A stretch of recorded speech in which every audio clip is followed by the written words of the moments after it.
여러분, 십자가는 단순히 고통과 희생의 상징일 뿐만 아니라 구원과 또 그리스도의 사랑과 승리의 상징이기도 합니다. 그래서 우리는 다 십자가 그 은혜를 자랑하는 것이죠. 토마스 하켄퍼스는 이렇게 고백했습니다. 아주 익숙한 말인데, 십자가 없이는 면류관도 없다. 십자가 없이는 면류관도 없다. 또 디트리트 보네퍼는요, 십자가의 길만이 자유의 길이다, 이런 고백을 했습니다. 나치 치하에서 그가 신앙을 지키고 독일을 위해서 힘썼던 그런 보네퍼의 아름다운 고백입니다. 제가 참으로 좋아하는 찰스 스펄저 목사님은 우리는 십자가의 그림자 아래서 가장 밝게 빛난다라고 말했습니다. 최근에 유명한, 물론 오래된 목사님입니다마는, 토저 목사님은 십자가는 하나님의 정의와 사랑이 완벽하게 어우러진 곳이다. 하나님의 사랑과 정의가 완벽하게 어울리는 곳이 바로 십자가다. 아주 유명한 설교자입니다. 맥스 루케이도는 이렇게 말했어요. 십자가에서 우리는 하나님의 심장을 본다. 십자가에서 우리는 하나님의 심장을 본다. 그러면 여러분에게는 십자가가 무엇입니까? 여러분은 십자가에 대해서 어떤 마음을 가지고 있고 어떤 고백을 하고 있습니까? 제가 바라기는 여러분에게도 예수님의 십자가의 그 고난의 흔적들이, 또 사도 바울이 지녔던 그 십자가의 고난의 흔적들이 오늘 우리에게도 각인되어지길 원합니다. 노예 제도가 있던 당시에 노예들이 도망치거나 신분을 속이지 못하도록 그들의 등에나 팔이나 때로 얼굴에 불에 달군 그 낙인을 찍는 걸 가지고 그들의 몸에다가 낙관을 찍습니다.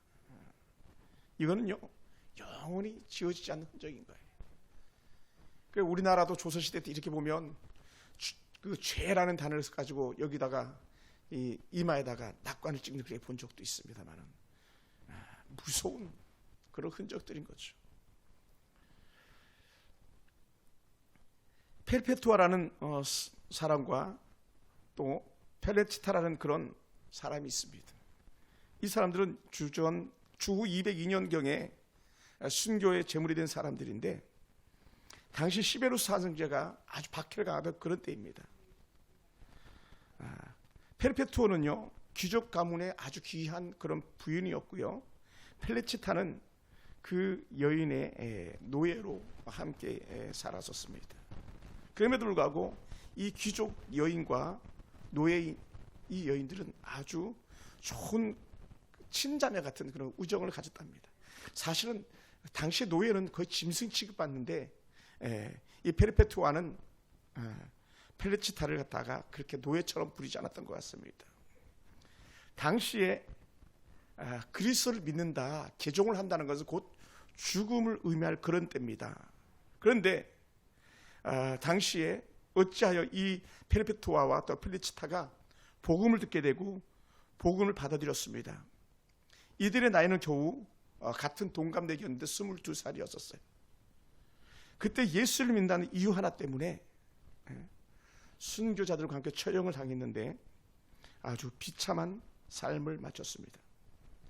이 여인 두 사람과 또 다른 세 사람이 원형 경기장에 처형을 받기 위해서 있었을 때, 앞선 세 사람은 굶주린 짐승들에게 물어뜯겨서 그렇게 처참하게 죽었습니다. 페르페투아와 펠리치타는요, 함께 원형 경기장에 들어가는데 나란히 손을 잡고 원형 경기장에 들어갔습니다. 아버지가 몇 번이나 귀족 딸에게 예수를 안 믿는다고 부인해라, 그렇게 하면 살려준다라는 그런 말들이 있었지만 단호하게 거절하고 한여인 펠리치타와 함께 그 원형 경기장에 순교자의 길을 걸어가기 시작했습니다. 그런데 이 두 여인은요, 들소의 뿔에 박혀서 온몸이 갈기갈기 찢겨지는 그런 아픔을 겪었습니다. 그렇게 들소 뿔에 찢겨도 숨이 끊어지지 않자 마침내 검투사가 그 두 여인에게 칼을 들이대서 죽게 하는 그런 아픔이 있었습니다. 우리는 그냥 말로만 듣는 그런 순교고 말로만 듣는 그런 순교의 사람들이지만 사실은 어찌 보면 우리의 삶에서 크기만 다를 뿐이고 순교의 모습만 다를 뿐이지 오늘 여러분들 역시 제가 생각하기 그렇습니다. 믿음으로 살려고 하는 여러분은 조금씩 순교 현장으로 나가는 사람과 다를 바가 없다고 생각됩니다. 왜냐하면 순교의 현장으로 달려가던 그 수많은 사람들은 다 자신을 부인하고 예수를 드러낸 사람들이었거든요. 자기 자신을 위해 사는 사람들이 아니라 예수를 위해 살겠다고 고백했던 사람들이었습니다. 사랑하는 성도 여러분, 이 좋은 금요일 밤, 그것도 그냥 새로운 신조 불금이잖아요. 불타는 금요일 밤이잖아요. 이런 불금의 주의 전에 나와가지고 함께 예배 자리에 있다는 것 자체는요, 사실은 현대판 너무 과거의 순교자 비유하면 안 되겠지만 그 순교의 심정 가지고 나온 것이 아닐까 생각됩니다. 특히 우리 두 딸은 더하죠. 저는 젊은 청년들이 그런 면에서 하나님의 상급이 크게 되길 주로 축복합니다. 우리는 세상에서 수도 없이 양보하면서 그렇게 사는 삶이에요. 여러분 다르잖아요. 직장에서 다른 모습 보이지 않습니까? 학교에서 다른 모습 보이지 않습니까? 때로는 그것이 내 안에 계신 예수님 때문에 다름을 나타내고자 하는 거죠. 저는 그게 크게는 순교라고 말할 수 있겠지만 작게는 그게 예수의 길을 따라가는 그런 사람인 줄 믿습니다. 오늘 우리가 읽어보면 이제 바울도 흔적을 가졌다고 말합니다. 뭐라고 표현합니까? 내가 내 몸에 예수의 흔적을 지니고 있다라고 말해요. 내 몸에 예수의 흔적이 있다. 이 흔적이라는 단어는요 아주 그 헬라어로 유명해졌습니다. 스티그마라는 그런 단어를 씁니다. 노예들에게 찍던 그 낙인, 그것이 바로 스티그마인데 내게 그런 낙인이 찍혔어, 이런 불도장이 찍혔어, 이렇게 고백하는 거거든요. 사실은 이런 낙인이 찍혔단 말은 함부로 할 수 있는 말이 아니에요. 왜냐하면 수치와 조롱거리가 되기 때문에 그렇습니다. 바울은요 낙인 찍히는 그런 사람이 아니에요. 바울은요 아주 유대인이지만 어찌 보면 귀족 중에 귀족과 같은 그런 신분을 가지고 있잖아요. 감히 그 시대 누구도 갖지 못했던 로마 신분을 가지고 있는 그런 사람이었거든요. 놀라운 그런 사람입니다. 그런데도 불구하고 그는요, 나는 달라, 나는 예수의 흔적이 있어, 이런 고백을 하고 있는 거예요. 이건 정말 위대한 고백입니다. 그러면 어떻게 해서 사도 바울은 그런 처참한 스티그마라는 단어, 노예에게나 쓰는 단어를 갖다가 말하면서 그렇게 내 안에 흔적이 있어, 이렇게 말했었을까요? 여러분, 흔적은요 한 번 새기면 지워지지 않는 거거든요. 지워지지 않는 거예요. 오늘날 많은 그 젊은 청년 형제 자매들이 그냥 어떻게 하다가 타투, 문신을 새기고 하다가 그거를 지우려고 몸을 쳐보지만 그게 잘 지워지지 않는 듯 합니다. 거의 살을 깎아내다시피 해야지만 지워지는 건데, 당시에 한번 찍힌 그런 흔적은 지워지지 않는 거였었거든요. 왜냐하면 그런 흔적, 스티마는요 누구에게 속해 있다라고 하는 그런 선언이고 그런 징표이거든요. 그래서 저는 이 말씀을 준비하면서 이런 생각을 가만히 해봅니다. 우리는 그리스도인이라는 말을 갖다 쉽게 쓰는데 우리 안에 그리스도인이라는 그 단어가 붙여질 때는 그리스도의 흔적이 우리 가운데 새겨진 삶이라는 거예요. 뭐랍니까? 그걸 예수에 속한 사람이다. 예수의 사람이다. 여러분 속에는 내가 예수 믿는 사람이야, 내가 세례받은 사람이야, 이 말은 내가 십자가의 흔적을 가졌어, 이렇게 말하는 사람들이거든요. 할렐루야. 그런 사람들이에요. 그러면 오늘 바울은 자신이 몸에 찍혔다고 밝힌 그 흔적, 그 낙관은 바로 예수의 흔적이라는 것이죠. 다른 말로 예수의 사람. 예수의 사람. 그는 예수님의 소유이며 영원의 예수님의 종으로 살아가는 그런 신분을 가했다는 담대한 고백입니다. 예수께서 바울 안에 확실히 거하신다고 하는 구원의 표식으로 그렇게 예수의 흔적을 갖다라고 하는 담대한 고백을 하고 있는 것입니다. 그러므로 사랑하는 성도 여러분, 바울이 내 몸에 예수의 흔적을 갖다는 이 말은 나는 이제 예수님 없이는 살 수가 없어, 이 말과 같은 거예요. 예수 없이는 살 수가 없어. 청춘 남녀는 그렇게 함께 커플이라고 하면서 같이 링도 맞추고 같이 옷도 입고 하지만 언제든지 바꿔서 링을 찰 수 있고 옷을 바꿔 입는 예도 얼마든지 있을 수 있습니다. 그러나 우리가 예수님 앞에 한번 사로잡힌 그 심정은 영원히 지워지지 않는 은혜의 흔적인 줄 믿습니다. 할렐루야. 우리가 한번 고백한 예수를 주를 시인하는 그 신앙의 고백은 그 어떤 누구도 지울 수 없는 그런 은혜의 흔적인 줄 믿습니다. 할렐루야. 그럼 사도 바울에게 새겨진 흔적이 어떤 흔적일까요? 예수님께 받은 사랑의 은혜의 흔적들입니다. 사랑의 흔적이 그 얘기 있습니다. 예수님께서 사도 바울을 찾아오셨지 않습니까? 바울이 예수님을 찾아간 게 아닙니다. 오히려 바울은 예수님을 믿는 자들을 받겠던 사람입니다. 그럼에도 불구하고 예수님이 바울을 찾아오셨어요. 예수님이 바울을 찾아온 것처럼 오늘 저와 여러분을 찾아오신 줄 믿습니다. 할렐루야. 예수님이 우리를 찾아오신 거예요. 성령님이 우리에게 오신 거예요. 우리가 성령을 찾아서 여기저기 돌아다니는 게 아닙니다. 주님이 우리를 택하셨고 주님이 우리를 찾아오신 거예요. 그리고는 우리 안에 예수의 낙관들 찍어대신 줄 믿습니다. 할렐루야. 그래서 사도 바울은 로마서에 이렇게 표현합니다. 그 사랑을 끊을 수가 없다. 그 흔적을 지울 수가 없다 그랬어요. 할렐루야. 여러분, 우리가 아주 익숙한 본문이 요한복음 3장 16절, 하나님의 세상을 이처럼 사랑하사에, 이처럼은요 예수님이 우리를 찾아오신 이처럼이고요, 예수님이 우리 위해서 대신 목숨 버리신 이처럼이었던 거죠. 그 이처럼 뭡니까? 내 안에 너 있다. 이 은혜의 증거인 줄 믿습니다. 할렐루야. 그래서 예수님의 사랑은요 전적으로 무조건적인 사랑이고 가장 완벽한 사랑이었었습니다. 그 사랑이 바로 바울에게 있는 거죠. 그리고 바울은요 그 수많은 고통과 힘에 겨운 시간 속에서도 단 한 번도 예수님을 모른다고 부인해낸 적이 없다는 것이죠. 그것이 놀라운 은혜의 흔적입니다. 할렐루야. 사랑하는 성도 여러분, 그러면서 또 두 번째 바울이 가지고 있는 흔적이 뭐냐? 바로 죄사함 받은 구원의 흔적입니다. 구원받았습니다. 사람들이 우리에게 물어보잖아요. 당신 구원받았습니까? 당신 예수 믿습니까? 이런 고백할 때 우리 담대하게 말할 수 있습니다. 나는 구원받았습니다. 나는 하나님의 자녀입니다. 오늘 바울에게도 그런 담대한 은혜 고백이 있는 거예요. 어떤 고백이냐? 나는 용서받은 죄인이다. 할렐루야. 우리는 한결같이 용서받은 죄인이에요. 예수님은 십자가에서 우리의 죄를 완전히 용서하셨습니다. 그 십자가 그 큰 고난 외에 한 가지 유일한 이유는 우리를 용서하시기 위해서였었고요. 그 부활의 문이 열렸던 그 돌무덤의 부활은요 우리를 완전히 용서하시는 증거로서 보여주는 승리의 흔적들인 줄 믿습니다.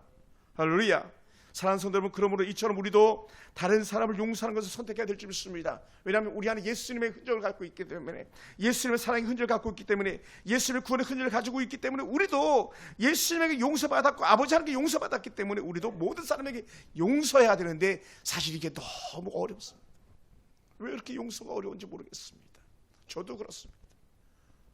때로는 제 자신을 용서하기도 어렵고 또 때로 주변 사람들을 용서하기도 어렵고 쉽지 않은 것을 이렇게 바라보게 됩니다. 그런데 우리는 오늘 바울의 흔적을 통해서 우리 다시 한번 기억해야 될 줄 믿습니다. 나도 용서받았는데 나도 용서해야지.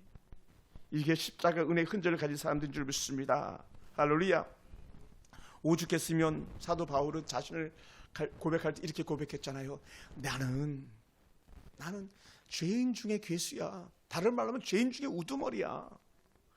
죄인의 당대표야. 막 이렇게 표현해도 될 것 같아요. 요즘은 뭐 그런 단어를 쓰니까, 대표라는 단어를 쓰니까. 죄인의 당의 최고의 우두머리다. 이거는 철저하게 자기 죄를 깨닫는 바울의 은혜의 고백인 거예요. 은혜의 고백. 그렇게 죄가 더 크게 보이면 보일수록 바울 속에서 불릴 때 일어나게 되는데 그게 뭐냐면 바로 구원의 은혜의 감격인 거죠. 할렐루야. 구원의 감격이에요. 여러분, 부모의 은혜가 크면 클수록 자식은요 부모에게 잘하고 싶어지는 거예요. 하나님의 은혜가 크면 클수록 그 심령 속에서 어떤 게 나옵니까? 어떻게 하면 주를 위해서 살 것인가? 어떻게 하면 하나님의 뜻을 따라 살 것인가? 이 나오는데 오늘 사실 사도 바울이 그런 모습을 가지고 있는 것이죠. 여러분, 그러다 보니까 어떻게 돼요? 하나를 새기려면 다른 하나를 지워야 되는 거예요. 그러다 보니까 사도 바울은 다 버렸다, 다 지웠다라고 하는 이런 은혜의 표현들을 쓰는 거예요. 뭐라고요? 다 배설물로 여겼어. 내가 자랑하던 거, 내가 새기고 있던 거, 내가 품고 있던 거 다 버렸어. 다 버렸어. 다 버렸어. 여러분 어떻습니까? 제가 볼 때 아직도 우리 속에서 또 때로는 제 안에도 여전히 그 못된 자존심이 남아있는 거예요. 그 못된 때로는 섭섭함이 남아있는 거예요. 또 세상에서 자랑하고 싶었던 어떤 것들이 남아있는 거예요. 그 아무것도 아닌데, 입술에서는 그게 아무것도 아니야 라고 하는데 속에서는 야, 왜 그게 아무것도 아니냐, 그것 아무것도 기지, 그러면서 자신을 높이고 싶어하는 그런 악한 죄성이 여전히 우리 가운데 있는 거예요. 가족들에게 어땠습니까? 세상에 가장 흔히 하는 말, 당신 나한테 해준 게 뭔데, 이런 말이 왜 나옵니까? 내가 높아 보이는 내 안에 쓸데없는 자존심들 때문에 그럴 거 아니겠습니까? 그거 다 지웠다고 사도 바울은 말하는데 우리는 아직도 여전히 가지고 있고 그걸 가지고 살아가지는 않는가 생각됩니다. 사랑하는 성도 여러분, 바울은 이 구원의 흔적을 가지고 사나 죽으나 오직 예수뿐이다라고 그렇게 고백합니다. 할렐루야, 할렐루야. 여러분, 우리는 죄 사함 받은 사람입니다. 죄에서 용서함 받은 사람입니다. 모든 허물을 갖다가 깨끗하게 씻음 받은 그런 사람들입니다. 그런 사도 바울은 왜 그렇게 담대하게 고백할 수 있었냐면요, 그 오래전에 약 700년 전에 이사야 선지자가 던졌던 메시지들이 살아있는 거예요. 어떤 말씀이냐, 이사야 43장 25절에 보면 이렇게 표현합니다. 나 곧 나는 나를 위하여 내 허물을 도말하는 자리 내 죄를 기억하지 아니하리라. 하나님은 지렁이 같은 야곱아, 야곱아, 내가 너를 사랑해, 내가 너를 품었어, 이런 고백을 하면서 내가 너의 죄를 다 지워버렸어, 이렇게 얘기하는 거거든요. 할렐루야. 그러니까 뭐 우리가 흔히 고백하는 거예요.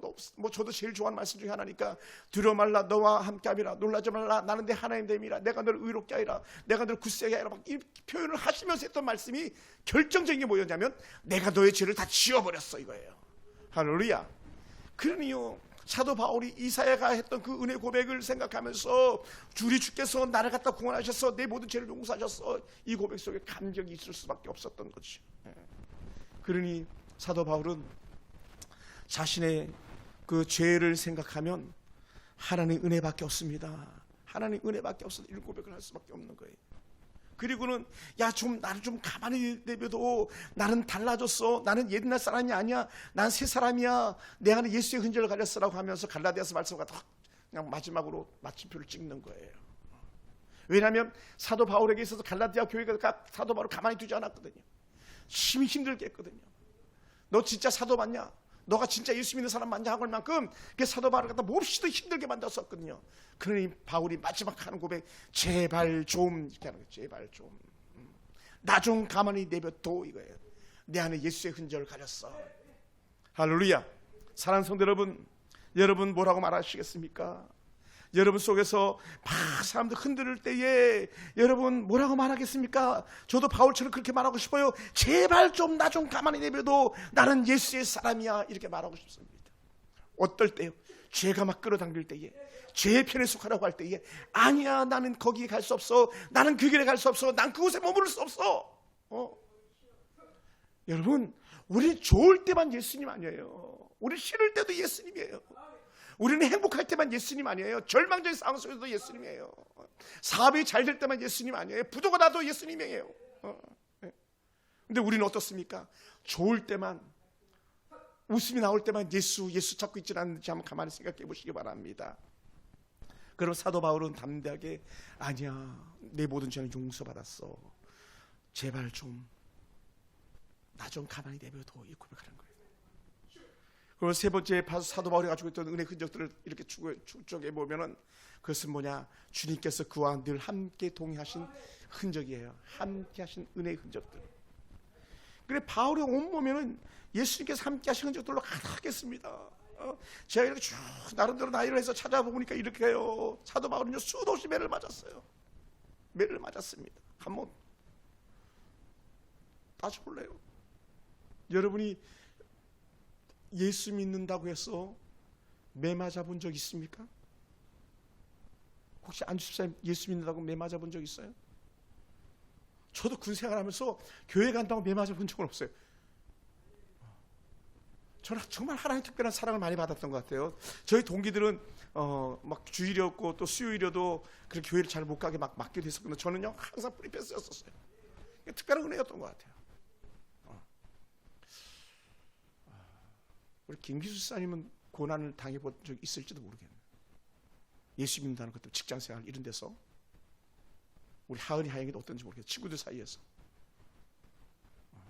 예수 믿는 것 때문에 때로는 포기해야 되는 것도 있었다면 그것이 은혜의 흔적의 증거인 줄 믿습니다. 할렐루야. 바울은요 얼마나 매를 맞았으면 고린도후서에서 이렇게 고백합니다. 그 고린도후서 마지막을 써가면서 내가 유대인들에게 5번에 40에 하나 가만 매를 갖다가 맞았다. 3번 채찍질 받았고 돌에 맞았고 3번 난파돼서 파손됐다. 때로 하루 밤낮을 깊은 바다에서 지내야 됐다 하는 거예요.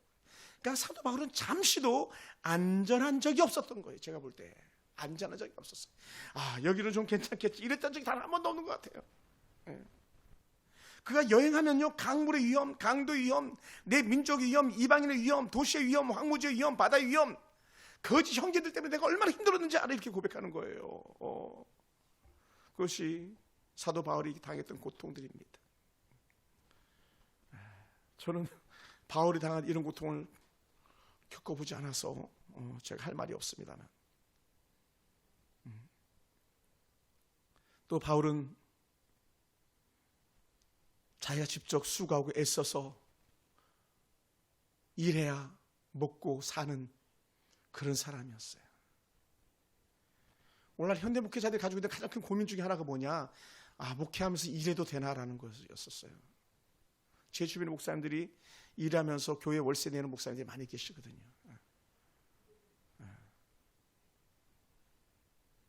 제가 어제도 한 교회, 개척교회 예배 드리는 데를 갔는데 이 교회 특이한 교회였어요. 사실은 코로나하고 1년 있다가 교회가 없어져 버린 거예요. 자기가 문을 닫았대요.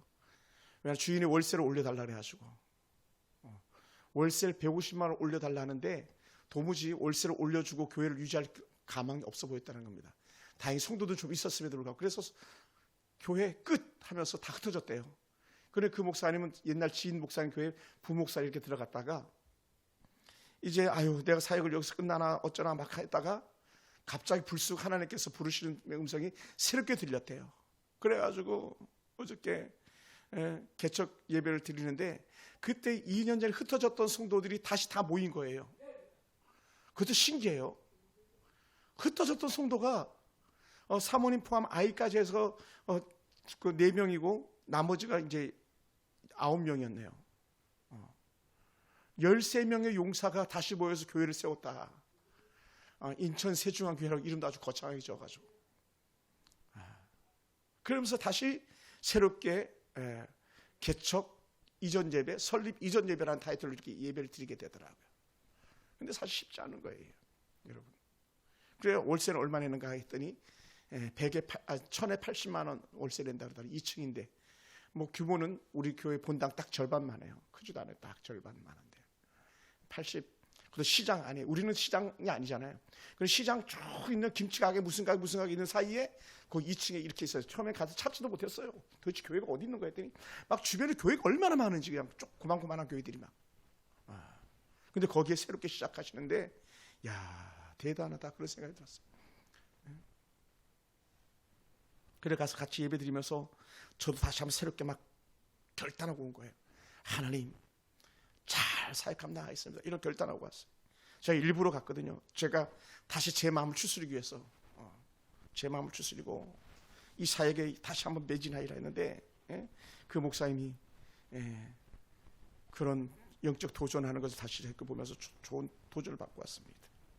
여러분 우리 사도 바울처럼요 굶주리지 않았잖아요. 우리는 양태서 목사님, 선교사님 지금 이제 시골 교회로 갔지만 양태서 선교사님처럼 라면도 없어가지고 애들하고 밥 굶었다고 그래요.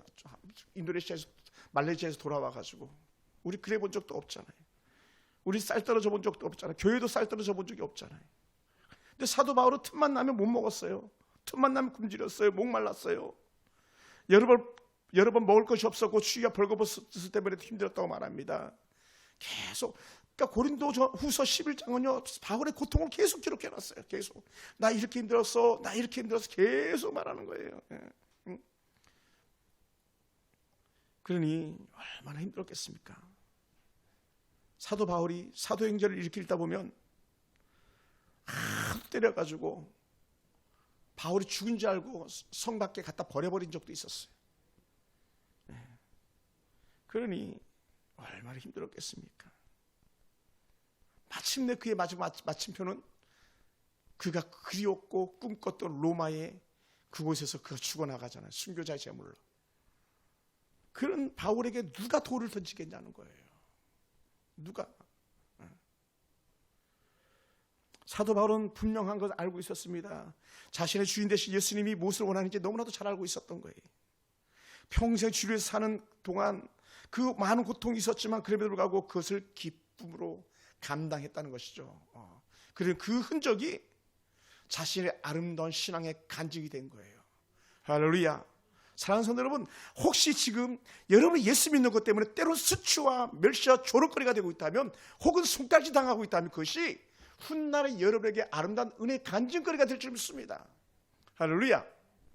간증거리가 될 거예요. 가족들에게 혹은 이웃들에게, 주변 사람들에게 예수 믿는다는 이유 하나 때문에 미련한 것, 어리석은 것, 그렇게 책망듣고 있다면, 조롱거리가 되고 있다면 자랑스럽게 여기시기 바랍니다. 예수의 흔적은 자랑스러운 거예요. 여러분, 그렇게 한 당대표하고 사진 찍고 싶어가지고 사람들이 다 카르베라를 들이대잖아요. 뭐 최근에 한동훈 씨하고 이재명 씨하고 사진 찍고 싶어가지고 사람들이 인사님이 이러잖아요. 그런데 우리는 그것도 아니고 예수님이 우리 안에 들어와 계시잖아요. 그 사람들은 유세장 떠나면 그만인데 예수님은 우리를 떠나지 않잖아요. 그러니 얼마나 놀라운 은혜의 감격과 감동입니까? 그러므로 사도 바울이 이렇게 고백합니다. 오늘 17절에 읽었던 본문 보면요, 이후로는 누구든지 나를 괴롭게 하지 마라. 내가 내 몸에 예수의 흔적을 지니고 있어. 이런 고백을 하는 거예요. 괴롭게 하지 마라. 이렇게 말하는 이유가 뭐냐? 나는 예수밖에 없어. 예수밖에. 할렐루야. 예수의 흔적만 앞세워야 된다는 사도 바울의 담대한 은혜의 고백입니다. 예수의 흔적이 없는 사람들이 율법과 세상 학문도 논쟁하는 것을 사도 바울은 금하는 것입니다. 이 예수의 흔적을 가진 사람들이 언제 어디서나 주 예수의 은혜와 평강이 함께하기 때문에 그렇습니다. 그래서 마지막 주의 은혜와 평강이 있기를 원하는 바울의 마지막 축복인 거죠.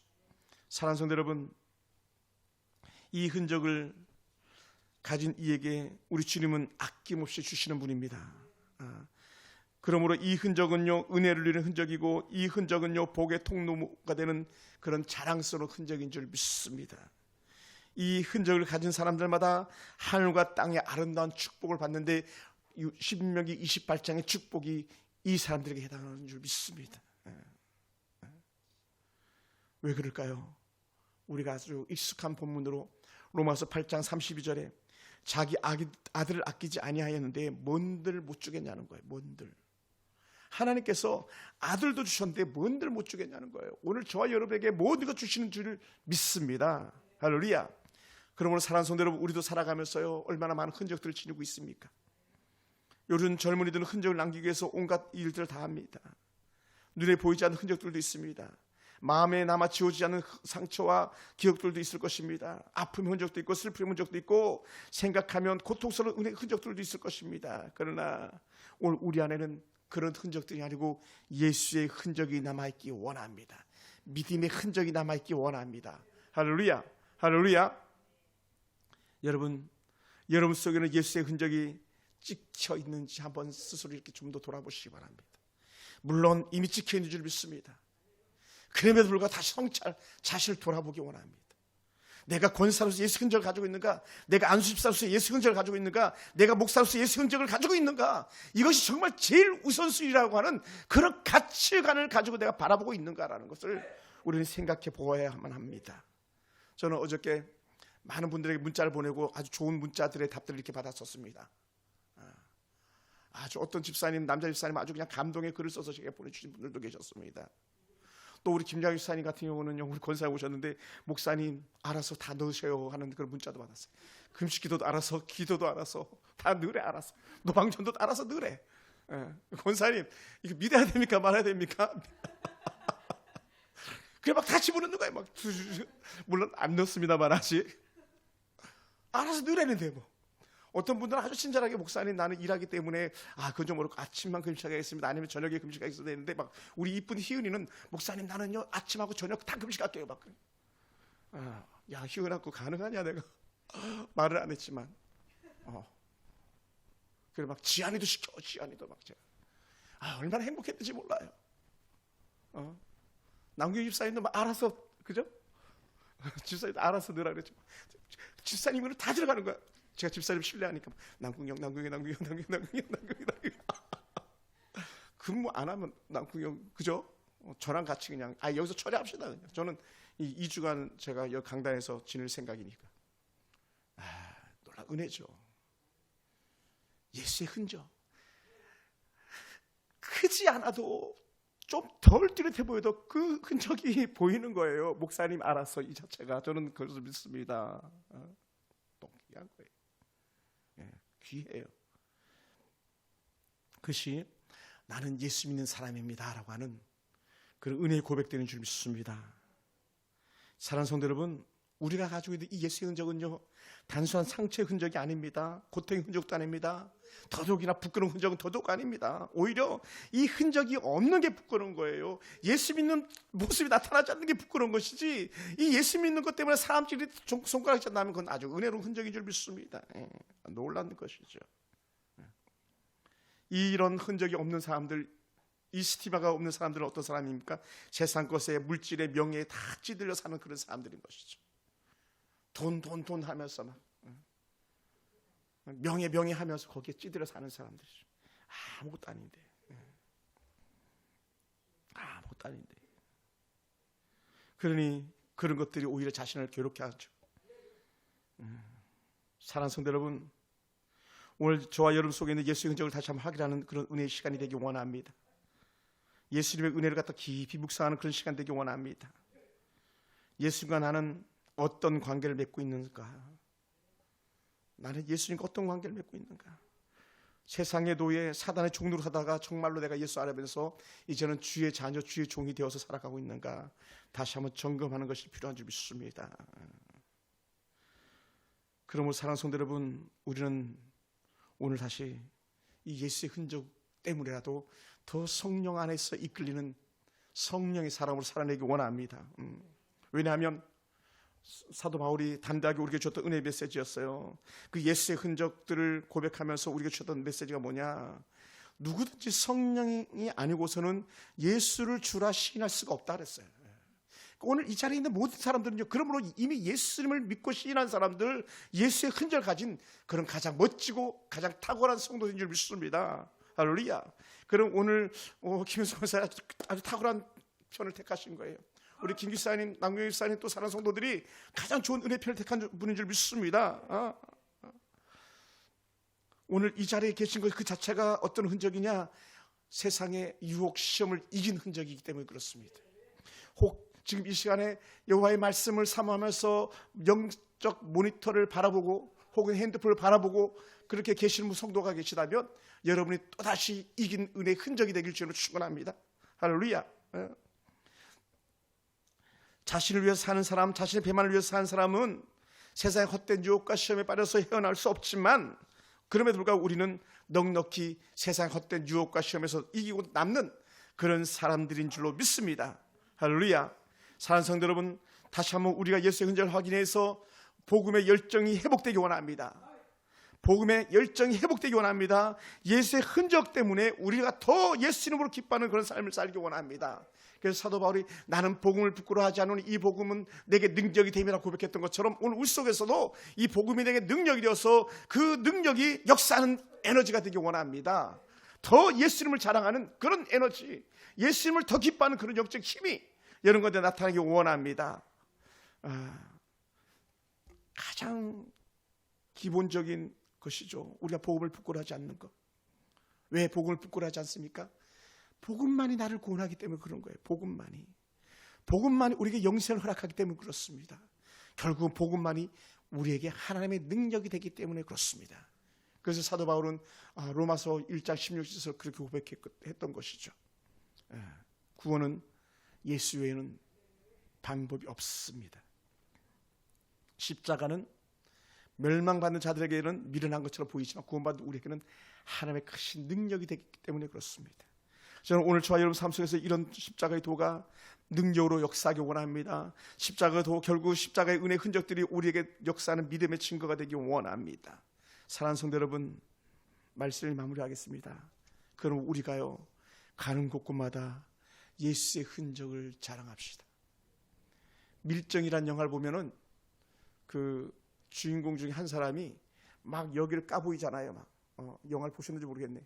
막 까보면서 내가 여기를 어디서 총 맞은 자리고 여기는 어디서 총 맞은 자리고 하면서 자신이 독립군인 것을 막 이렇게 주장합니다. 물론 그 밀정이었지만 배반자였었지만 그렇게 자랑합니다. 사랑하는 성도 여러분, 오늘 우리는 총에 맞은 흔적, 칼에 새긴 흔적도 아니지만 저와 여러분 입술에서 예수에 대한 아름다운 은혜 고백이 줄줄줄줄 나오기 원합니다. 내 구주 예수를 더욱 사랑, 내 구주 예수를 더욱 사랑. 다만 내 비는 말, 내 구주 예수를 더욱 사랑. 왜? 내 안에 예수님 거하시다. 내 안에 계신 예수님 때문에 예수를 자랑하는 은혜의 흔적이 저와 여러분과 느낄 주님을 축원합니다. 그래서 우리가 이번 부활절을 맞이하며 달려가는 길에 여기도 예수, 저기도 예수, 예수 자랑하는 사람들이 가득한 그런 교회가 되기 원합니다. 할렐루야. 십자가의 고난에서 부활의 아침을 맞이하는 저와 여러분이 되기를 주님의 이름으로 축원합니다. 기도하겠습니다.